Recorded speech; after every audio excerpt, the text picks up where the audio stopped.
So, ayun, ginamit ko ng aking pangalawang power station. Ito po siya.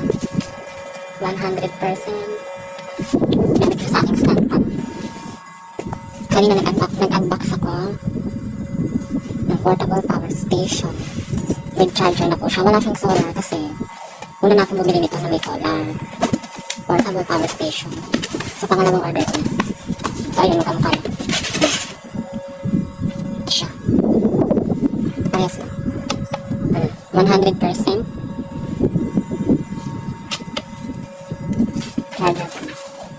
With solar panel. Yung pangalawa ko, hindi ko na binili ng solar panel kasi ang binilhan ko pa ng solar panel, dagdag gastos na naman. So, kahit isa lang yung solar panel ko, pwede naman. Kasi hindi naman magagamit ko ng sabay-sabay kapag brown out o kapag emergency. So, ayun, sure ko lang. Yung charger ko. Ang pagkakaalam ko kasi kapag ginamit mo itong power station ito sa grid fan, so kahit magdamag, pwede po talaga siya. Kasi mababa lang yung kanyang watts, hindi katulad sa mga stand fan natin na like 75 watts. So, ito kasi nag-on lang ito ng 10 watts, so mababa lang yung consume niya. Kaya kahit magdamagan ko siya gamitin, pwede po. Hindi siya agad magdamag.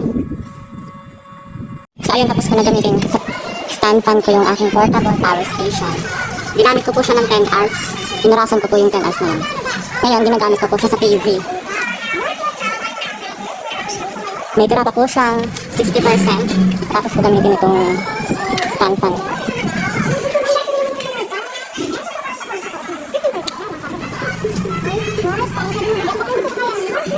So, ayun, nalobat na yung aking portable power station gamit sa TV. Nagamit ko yung 40% niya sa loob ng 1 hour and 30 minutes po sa paggamit ng TV.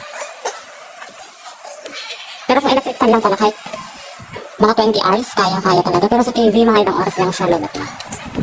So, ayun, pwede na rin yun. Wala po yung aking final review. Nung una ko itong ginamit, itong portable power station ko na pangalawa, ay napakasulit at napakaganda po niya. Ginamit ko siya ng 10 hours sa aking stand fan.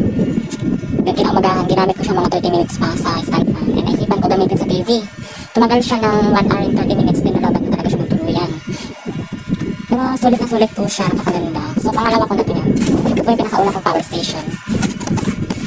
With solar panel. With AC charger. Ito po. Yan, pangalawa po.